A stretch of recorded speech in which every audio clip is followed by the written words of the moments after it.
கார்த்திக் சுப்ராஜ் இயக்கத்துல சூர்யா சாரோட நடிப்புல கடைசியாக வெளியான திரைப்படம் தான் ரெட்ரோ. இந்த படம் பாத்தீங்கன்னா நல்ல விமர்சனம் பெற்று ஒரு மிகப்பெரிய வெற்றியை பதிவு பண்ணுச்சு. இதனடுத்து நம்ம சூர்யா சாருடைய அடுத்தடுத்த படத்தின் மீதான எதிர்பார்ப்புகளுமே அதிகமாக இருந்தது. அதிலும் குறிப்பாக வெற்றிமாறன் மற்றும் சூர்யா சாருடைய வாடிவாசல் திரைப்படத்திற்குன்னு ஒரு மிகப்பெரிய எதிர்பார்ப்பு இருந்துட்டு இருக்கு. ஆனால் தற்போது அந்த படம் ஆரம்பிக்கப்படல. நம்ம வெற்றிமாறன் அவர்கள் சிம்பு அவர்களை வைத்து அரசன் படத்தை எடுத்துட்டு இருக்காரு. நம்ம சூர்யா சாரு அவருடைய கருப்பு படத்தை முடித்த கையோடு தெலுங்கு இயக்குனருடன் கைகோற்று அந்த படத்துல ரொம்பவே பிஸியாக இருக்காரு. அது மட்டும் இல்லாமல் இவருடைய 47வது படத்துடைய அறிவிப்பு கூட சமீபத்தில் வெளியாகி சமூக வலைத்தளங்கள்ல ட்ரெண்ட் ஆச்சு. இந்த நிலையில தற்போது சூர்யா அவர்கள் பிரபல நடிகர் ஒருவருடைய படத்துல கெமியோ ரோல் பண்ண போவதாக செய்திகள் வைரலா போயிட்டு இருக்கு. விக்ரம் படத்துல பாத்தீங்கன்னா சூர்யா சாருடைய கெமியோ ரோல் மிகப்பெரிய அளவுல பேசப்பட்டது. அந்த படத்துடைய ஹீரோவான கமல் சாரியை மறந்துவிட்டு ரோலெக்ஸ் அப்படின்னு அவரை பற்றிய பேச்சுக்கள் தான் அதிகமாக இருந்தது.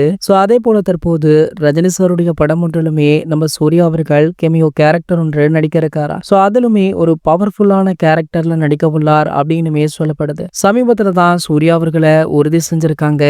இந்த படம் பாத்தீங்கன்னா நம்ம கமல் அவர்களும் ரஜினிகாந்த் அவர்களுமே இணைந்துள்ள படம் அப்படின்ற தகவலுமே வைரல் ஆகிட்டு இருக்கு. இது போன்ற செய்திகளை பற்றி நீங்க உடனே தெரிஞ்சுக்க நம்மளுடைய சேனலை மறக்காம சப்ஸ்கிரைப் பண்ணிக்கோங்க.